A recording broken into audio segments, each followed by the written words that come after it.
প্রিয় দর্শক বন্ধুরা, ফাইনালি একটি নতুন আপডেট নিয়ে চলে আসলাম। প্রত্যেকে হয়তো থাম্বনেল দেখে বুঝে ফেলেছেন আজকের ভিডিও কী হতে চলেছে। আজকের এই ভিডিওর মাধ্যমে আমরা আরবান এবং রুরাল কিভাবে আবেদন করবেন অনলাইনের মাধ্যমে। আরবান এবং রুরাল দুটোই কিন্তু অনলাইনের প্রসেসের মাধ্যমে আবেদন করা যায় বা হয়ে থাকে। নতুন পোর্টালে কীভাবে আবেদন করবেন, কি কি ডকুমেন্টস লাগবে বা প্রয়োজন হবে, সমস্ত কিছু নিয়ে আজকের এই ভিডিও।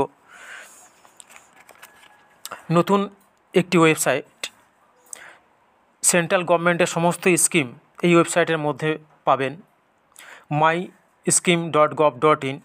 মূলত এই ওয়েবসাইটের মাধ্যমে আমরা দেখে নেব। আমরা জানি আরবানের ক্ষেত্রে অনলাইন প্রসেসে আবেদন করা হয় বা হয়ে থাকে। রুরালের ক্ষেত্রেও অনলাইন প্রসেস আপনারা করতে পারবেন বা আবেদন করতে পারবেন। যারা এখনও পর্যন্ত পিএম আবাস যোজনা গ্রামীণের নাম নথিভুক্ত করেননি বা প্রকল্পের সুবিধা পাননি, যার কারণে 2024 লিস্টে নাম আসেনি, তো কিভাবে আবেদন করবেন অনলাইনে প্রসেসের মাধ্যমে আমি আপনাদেরকে দেখাবো। আর যাওয়ার আগে বলবো, চ্যানেলে যারা নতুন, চ্যানেলকে সাবস্ক্রাইব করে আমাদের সঙ্গে যুক্ত থাকুন এরকমই ভিডিও পেতে। চলুন তাহলে আমি তোমাদেরকে দেখে নিই। তোমাদের কোনো প্রশ্ন যদি থেকে থাকে কিংবা কোনো যদি সমস্যা আমাকে জানাতে চাও তো কমেন্ট বক্সে তোমরা কমেন্ট করতে পারো, আমি সলভ করার চেষ্টা করব। myscheme.gov.in এই ওয়েবসাইটে আসার পরে তোমরা এরকমভাবে দেখতে পাবে। আমার ভিডিওর ডিসক্রিপশানে লিঙ্কটা পেয়ে যাবে, ওখান থেকে টাচ করে এখানে আসতে পারো। এই ওয়েবসাইটে সেন্ট্রাল গভর্নমেন্টের সমস্ত রকম যে স্কিম আছে সেগুলো এখানে পেয়ে যাবে। এবং আরবানের ক্ষেত্রে আমরা জানি আরবানের ক্ষেত্রে অনলাইন প্রসেস হয়ে থাকে এবং রুরালের ক্ষেত্রেও অনলাইনের মাধ্যমে আপনারা আবেদনটা করতে পারেন পিএম কিষাণ আবাস যোজনা গ্রামীণ লিস্টে নাম তোলার জন্য। যদি না করে থাকেন তাহলে তো আপনারা অনলাইনের মাধ্যমে এই ফর্মটা ফিল আপ করতে পারেন। তার জন্য তোমাদেরকে যে কাজটা করতে হবে, একটু স্ক্রল ডাউন করে একটু নিচের দিকে চলে আসতে হবে। এরকম করে নিচের দিকে চলে আসতে হবে। এখানে দেখতে পাচ্ছেন সেন্ট্রাল গভর্নমেন্টের সমস্ত যে স্কিম আছে সেটা এখানে দেওয়া আছে। এখানে দেখতে পাচ্ছেন অনেকগুলো স্কিম দেওয়া আছে। তো তোমাদের যে কাজটা করতে হবে, এখানে যে হাউজিং শেল্টার আছে তা মার্কিং করে আমি দেখিয়ে দেবো। এই হাউজিং শেল্টারে তোমাদেরকে টাচ করতে হবে। হাউজিং সেন্টারে টাচ করার পরে তোমাদের সামনে এরকম ড্যাশবোর্ড ওপেন হবে, দেখতে পাচ্ছেন। ওকে, এখানে অনেকগুলো পরিষেবা দেওয়া আছে। তো তোমাদের যে আমাদের যে আরবান আছে সেটা আমরা খুঁজে খুঁজে বার করব। একটু স্ক্রল ডাউন করে আমার উপরের দিকে চলে যাবে। এখানে দেখতে পাচ্ছেন প্রধানমন্ত্রী আবাস যোজনা গ্রামীণ। তো আরবানটা তো আমরা তোমার অনলাইনের মাধ্যমে আমরা করতে পারি। ওকে, বাড়ি বসেই অনলাইনে ফোনের মাধ্যমে করতে পারি। সেটা ওই রকমই সেমভাবে প্রধানমন্ত্রী আবাস যোজনা গ্রামীণ এটা অনলাইনের মাধ্যমে আপনারা করতে পারবেন। তো এখানে দেখতে পাচ্ছেন, তো এই প্রধানমন্ত্রী আবাস যোজনা গ্রামীণ এইখানে এটা অনলাইনে ফর্মটা ফিল আপ করার জন্য বা আবেদন করার জন্য এখানে আমাকে টাচ করতে হবে। এখানে টাচ করলে তোমাদের দেখতে পাচ্ছেন ডিটেলস দেওয়া আছে, সমস্ত রকম ডিটেলস দেওয়া আছে, দেখতে পাচ্ছেন। তো ডিটেলসটা তোমরা পড়ে নেবে। ওকে, তারপরে এখানে দেখতে পাচ্ছেন বেনিফিট, কী বেনিফিট তোমরা পেতে পারো। তো আমরা জানি প্রধানমন্ত্রী আবাস যোজনা গ্রামীণের জন্য 1,20,000 টাকা আমাদের দেওয়া হয় বা আমরা পেয়ে থাকি। তারপরে এখানে দেখতে পাচ্ছেন এলিজিবিলিটি ক্রাইটেরিয়া।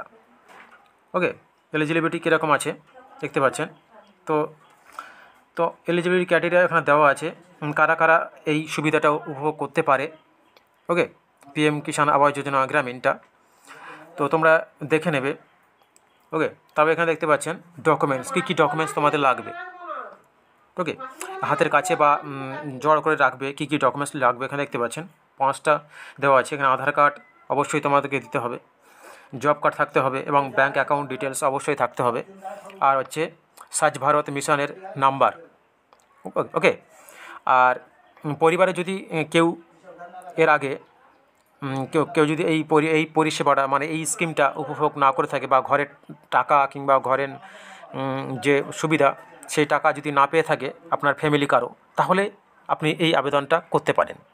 ওকে, তো এই সবগুলো ডকুমেন্টসগুলো তোমরা হাতের কাছে রেখে দেবে। ওকে, তো তারপরে তোমাদের যে কাজটা করতে হবে অনলাইনের মাধ্যমে পিএম কিষাণ আবাস যোজনা গ্রামীণের যে প্রসেস, সেটা করার জন্য এখানে দেখতে পাচ্ছেন অ্যাপ্লিকেশান প্রসেস। তো এই প্রধানমন্ত্রী আবাস যোজনা গ্রামীণের যে ওয়েবসাইট আছে সেখানে তোমাদেরকে যেতে বলছে। সেখানে গিয়ে তারপরে এখানে ইন্ট্রোডাকশান দেওয়া আছে, কীভাবে কী করবে, তারপরে কি করতে হবে। ওকে, তো এরকমভাবে দেওয়া আছে এখানে 7, 8, 9, 10 করে এরকমভাবে দেওয়া আছে। তো তোমাদের এই ওয়েবসাইটে যাওয়ার পরে তোমাদের যে কাজটা করতে হবে, তোমাদের যে ইউজার আইডি এবং পাসওয়ার্ড চাইবে। ওকে বন্ধুরা, তো ইউজার আইডি আর পাসওয়ার্ড তোমরা কোথায় পাবে, এটা একটা বড় সমস্যা। তোমরা ইউজার আইডি এবং পাসওয়ার্ড কোথায় পাবে সেটাই আমি তোমাদেরকে এখন বলবো। তো যাওয়ার পরে তোমাদের ইউজার আইডি এবং পাসওয়ার্ড মূলত আরবানের ক্ষেত্রে ইউজার আইডি এবং পাসওয়ার্ডের দরকার হয় না, আপনারা এমনি অনলাইনে করতে পারেন। কিন্তু রুরালের ক্ষেত্রে একটু ভিন্ন বা আলাদা। গ্রামীণ ক্ষেত্রে যে কাজটা করতে হবে এবং ইউজার আইডি পাসওয়ার্ড চাইবে, এই ইউজার আইডি পাসওয়ার্ড তোমরা পাবে তোমাদের যে জিপি আছে বা গ্রাম পঞ্চায়েত আছে, ওই গ্রাম পঞ্চায়েতের কাছ থেকে তোমাদের ইউজার আইডি এবং পাসওয়ার্ড নিতে হবে। নেওয়ার পরে তারপর আপনারা অনলাইনের মাধ্যমে এই প্রসেসটা করতে পারেন।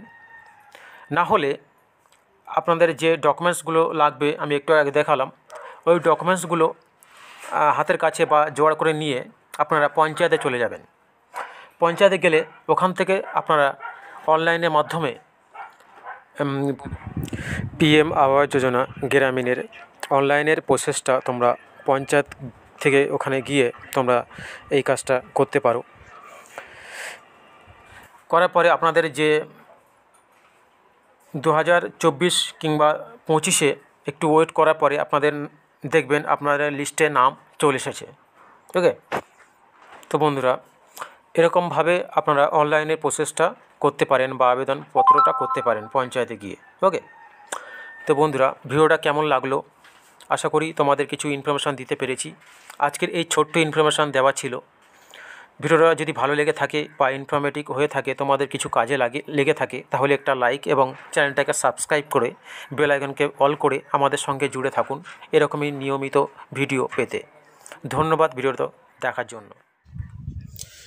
বন্ধুরা তোমাদের কোনো যদি সমস্যা বা কোনো যদি অসুবিধা পড়ে থাকো, কোনো সলভ করতে পারছো না, তো আমাকে এই ভিডিওর মাধ্যমে বা আমার ভিডিওতে কমেন্ট করে তোমরা আমাকে জানাতে পারো।